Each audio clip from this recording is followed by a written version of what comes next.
Let me first say that we have no concerns whatsoever about the future and the health of our industry. We're growing, we're thriving, we're offering more interesting workouts, experiences than ever before. I'm not worried about these numbers at all. This is All Things Fitness and Wellness, hosted by Krissy Vann. Together, we're uniting industry thought leaders and fitfluencers on the mission to inspire innovation and encourage people to live a life fit and well. On today's episode, we welcome back CEO and President of IHRSA, Liz Clark. The IHRSA Convention and Tradeshow is the largest gathering of health and fitness professionals, and at time of recording, it's just around the corner. On the show, Liz will discuss the current challenges and opportunities within the fitness industry based on feedback she's been hearing from their members. She'll share her response to a February Bloomberg article that alluded to gyms facing a tough year ahead. And we'll talk about what to expect from IHRSA 2024, with a few hints on the big announcement they'll be revealing in regards to the evolution of their association. Before we get to it, be sure to hit like and subscribe. We have new podcast episodes weekly featuring industry thought leaders and influencers. I'm your host, Krissy Vann, and this is ATFW. Liz Clark, I know that we're going to be able to unite in person very soon because IHRSA 2024 in LA is right around the corner at the time of recording. Yes, clapping of the hands. We can feel the excitement in the air. It's been so refreshing and exciting to see on LinkedIn, everyone starting to get that buzz that it's time to reconnect. So before we get into it, can you tell me a little bit about IHRSA itself, what you've kind of accomplished over the last year? Yeah, well, it's great to see you, Krissy. I can't wait for the show. It's been a wild year and a really successful year for us. And so I step back and I think about it, and I think about for what we pulled off for IHRSA 2023 was amazing. Some of the things that we did there, we had VIP hours on the trade show floor. We really leaned into the boutique community, some really cool different stuff, which was just an amazing Herculean accomplishment last year. Then you jump over and you look at some of our wins and work in the advocacy and the policy space. So we pulled off a fly-in, bringing people to Washington, D.C. that we hadn't done in almost 2 decades. As a result of that, we were able to introduce some really important legislation, the FIT legislation, to use your HSA and FSA dollars toward gym memberships and youth sports. And we're already up to 70 co-sponsors on that. We've had some great wins at the state level when it comes to policy. We've had a click to cancel win in New Jersey. We had a liability win in Maryland, and we're currently in the throes of click to cancel right now federally and working with the White House. And we grew our PAC to over $200,000. That's just stuff in the policy space. And then you jump over to the other side of the pond. We had our European Congress event that we haven't had since 2019, which was fantastic, just to get, that community together, and the speakers and the presentations there were fantastic. On the research side, we released the global report, which we had input from more than 15 countries around the world on it. Very, very well received. And then I was really pleased to see, we weren't expecting this one, APCO International released a study that they've been watching us, and we didn't know what that meant, but it meant that, they're seeing how we stack up against other trade associations, and we ranked very high on being a unified voice of the industry, coalition building, public relations, and that's a really special one to me too. Well, and definitely something to be proud of, considering, and we talked about this before, it was a really different landscape going into last year. It was kind of that reuniting and re-amplifying of everybody, and about that unification that I think has really transformed after everyone went through such intense obstacles at the same time. Now it's really forging the path forward. And I know that you spoke there about the European Congress. So explain to me, because obviously when we speak to advocacy, a lot of the efforts that we have covered through IHRSA have been very focused on the United States, but this is a global organization. So how do you work with other partners, and what type of outreach to make sure that everyone's involved and at the table? Yeah. So Krissy, first of all, I think it does start with our European Congress event, where we can get people together and really talk about these important issues. We spent a lot of time in Europe talking about the VAT and what that means to gym memberships and things like that. So being able to just get the thoughts and minds together is the first most important thing. And then beyond that, leveraging our federation community. So we have almost 20 international federations around the world that are tremendous sources of information and sharing, and they'll all be coming together in LA as well. But then there's other higher level things too. So I spent time this year at the OECD talking to the business of international bodies like ourselves. I was with the WHO toward the very end of the year and working with them to really help educate, honestly, the WHO on the importance of exercise and the importance of exercising in a structured place. And so that was a big win that event eventually has transformed now to recognize that, but it didn't start that way. It started with a recognition of sport. And so we were there to say sport is important, sport matters, but we're another really critical piece of the conversation here. So spending a lot of time on the international front with all these different international bodies and partners, and more to come next year. It's an interesting parallel just in hearing that. I just interviewed a gentleman. It's obviously Heart Month, so it was all about cardiovascular and exercise.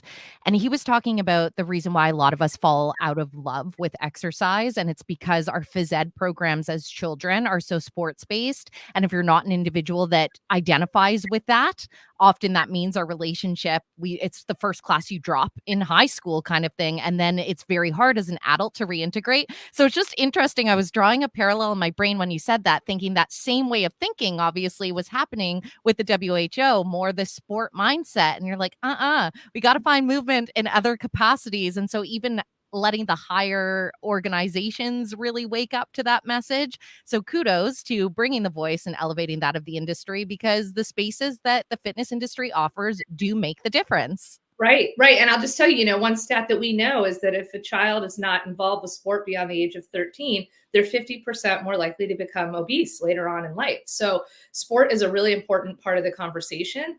But this was what we were saying is we're an important part of the solution. And how do we transition, that universe? So actually spent a lot of time with the WHO talking about FIFA and what they've done for kids in soccer, and just a tremendous opportunity we have to continue that conversation. Yeah, it'll be interesting to see where that goes. It kind of leads into the next part. And we're going to get into the goodies, I promise, of what to expect at IHRSA this year. But ahead of our conversation on February 11th, Bloomberg released an article that got a lot of buzz from a lot of industry leaders, essentially saying that January starts were quite flat for many health club operators and gyms comparatively to last year. And they were essentially stating that could be a precursor to what can be expected through this year. So I know that you deal with so many people within the industry. So what is your take, and what are you hearing from your members who are on the ground? Yeah, Krissy, let me first say that we have no concerns whatsoever about the future and the health of our industry. So looking a little bit historically at the numbers, and numbers, you can read them any way that you want. We know that we've also seen growth in some companies. So like a company like Equinox is up 12% in January. So it's not necessarily true that the entire industry has fallen flat. And, we're working on capturing the data and the information from the boutique studio world, which isn't necessarily as readily available, but we're getting good reports there as well. So I think you got to look at, where our rates were in January 2020, which, was actually higher than where they had been trending from 17, from 18, from 19. Of course, then the pandemic hits, and it's been, years of recovery. So obviously where January 2024 is compared to January 2020, huge increases. So if we look at what happened in 22, we were up 40%. And in 2023, up 46%. So those are very, very challenging numbers to compete with, on a scale. We were coming back, and we might have, looked at, there was some pent up demand, but we came back stronger than I think many expected to be. And then there's always, interesting other data points that we see. The weather was not fantastic in the US for the month of January. People don't like leaving their house when the weather's nasty. We saw that when part of that increased demand came out of 22 and 23, people were joining multiple gyms. In maybe instances now, people have scaled back and they're not members of that. So that skews the numbers as well. we're not concerned whatsoever. We're growing, we're thriving, we're offering more interesting workouts, experiences than ever before. Not worried about these numbers at all. And a lot of innovation on the horizon as well. On that note, what are kind of the biggest challenges and opportunities that you're seeing heading in through 2024? Yeah, so one of them remains, and it's not inconsistent with the business community in general, is just retaining and recruiting good employees. So it's something that our industry struggles with. The future of personal training, I think, is something that a lot of companies are asking themselves. So that's really on the front lines, some challenges that I see right now. On the policy side, some things on the horizon are these challenges on click to cancel campaigns and pressures from legislators to make it easier to get out of memberships. And we need to look at that in a way that is a partnership. That's not something that we can just fight and not have a solution. So we're working through, real ways to address that so that, we can be good actors in this space. And so that's something. And then as well as, just all these threats from a policy perspective that come at us, we're watching right now in the US, so in 50 states, we've got over 1,000 bills that we're looking at. And that ranges anything from, I was saying, a click to cancel to removing liability protections to making sure your facility accepts cash. So, issues all over the place that we're watching and we're engaging in. But any one of those could be very detrimental to our industry and business. Yeah, fair enough. How about on the opportunity side? Yeah. So listen, I think, believe it or not, I think that there is a tremendous opportunity as we look at what's going on with weight loss drugs and the future of that. I know, we've always said, well, we're not going to battle big pharma, and we're not. So how do we lean in? How do we partner with it? And so I think the reality is that we know that 7% of Americans are already on some sort of weight loss drug, but that over 50% of Americans are looking into it, 30% in the UK and 30% in China. So there is definitely a demand for this. And there's an opportunity for us to think about what that looks like and what that could mean to be bringing people into the gym to offer these things. Or even more importantly, the way I look at it is for the severely obese, the people that really are not comfortable getting into the gym. They need these drugs to start somewhere. And then what we're seeing, and we don't have the data necessarily, but I'm seeing it in my own gym. I'm seeing it through conversations is the severely obese start to lose the weight, and then they get motivated, and then they can find themselves more comfortable in the gym. So I think that there's a path forward. I think it's really exciting. We're going to have a tremendous session on this in LA to talk about on the future of peptides and what might be possible there. Yeah, honestly, that's a niche that I keep going down the rabbit hole. It's so fascinating to see it unfold in real time. And I actually just had somebody on from Obesity Canada who was speaking to exactly that. And from a Canadian perspective, we've had a lot of issues and classifications in regards to obesity not being looked at as a chronic disease. Subsequently, that causes issues in our insurance profiles. So it's still a lifestyle drug. And I believe in the States, you have similar issues to overcome with a lot of providers.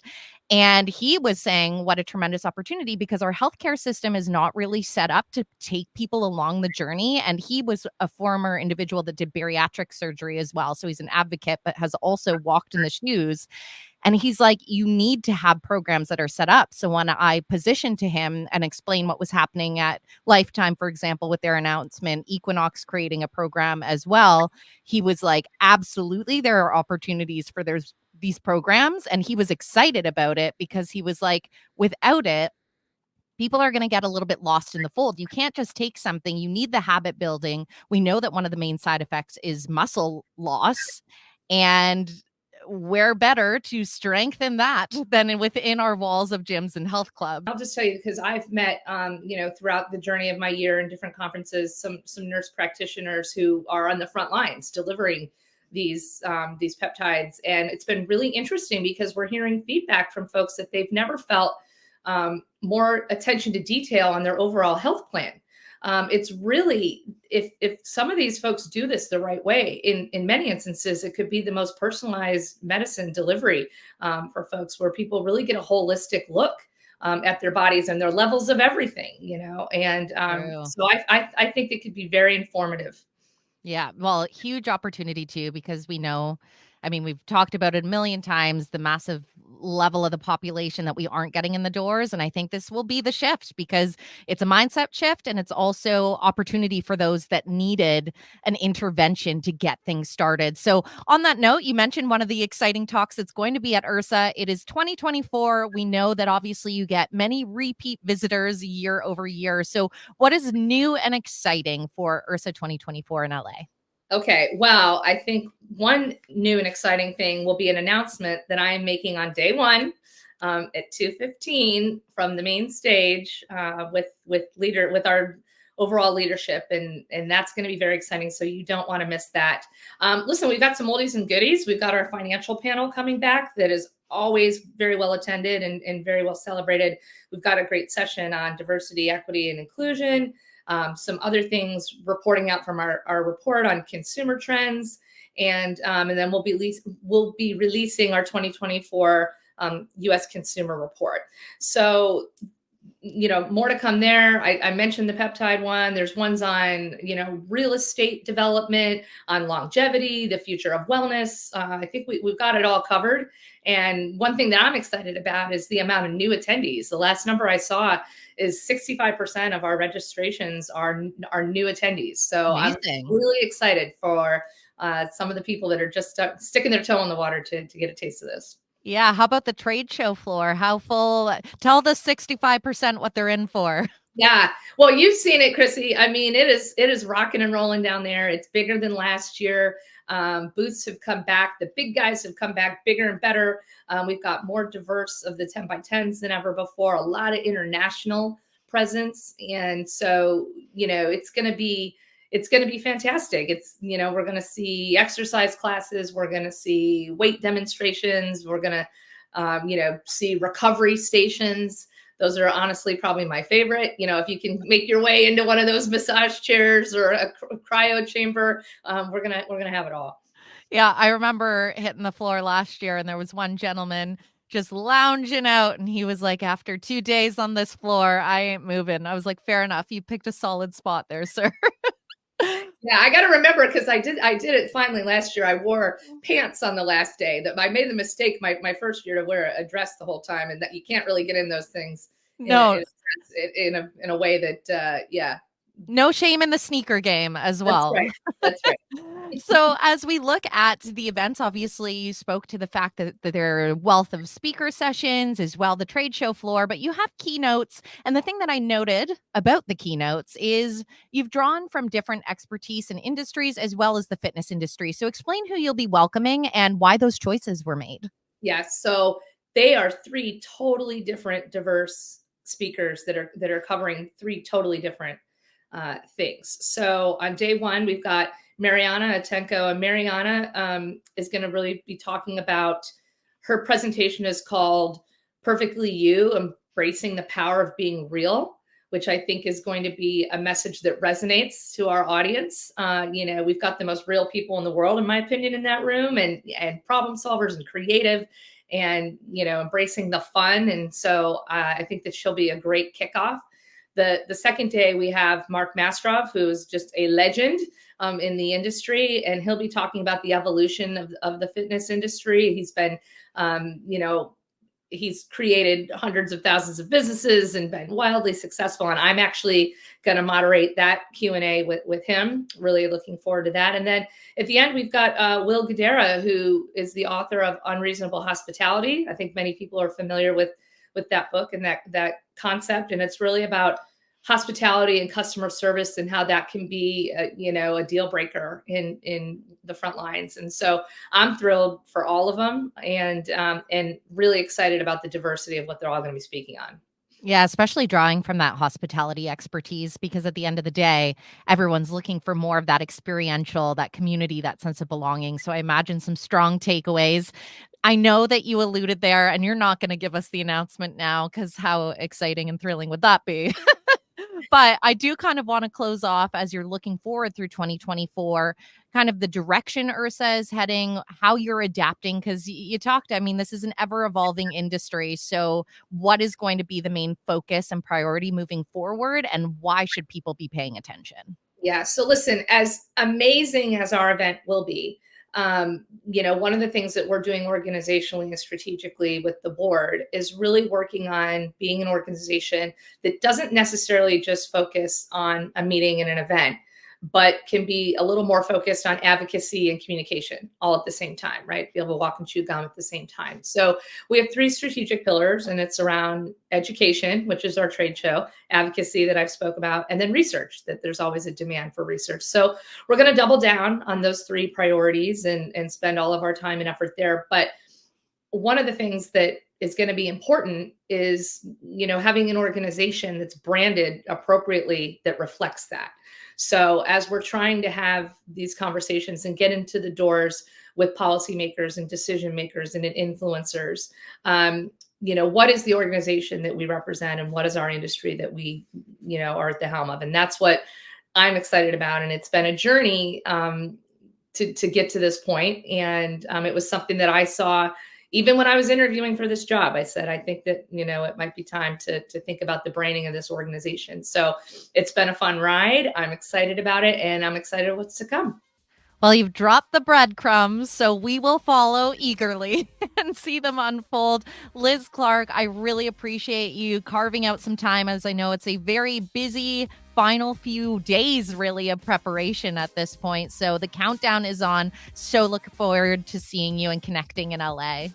You too, Krissy. Thanks for having me. Can't wait to see everybody. You've just listened to the All Things Fitness and Wellness podcast, hosted by Krissy Vann. Be sure to hit like and subscribe. We have new podcast episodes weekly featuring industry insiders and influencers. Together, we're on a mission for everyone to live a life fit and well.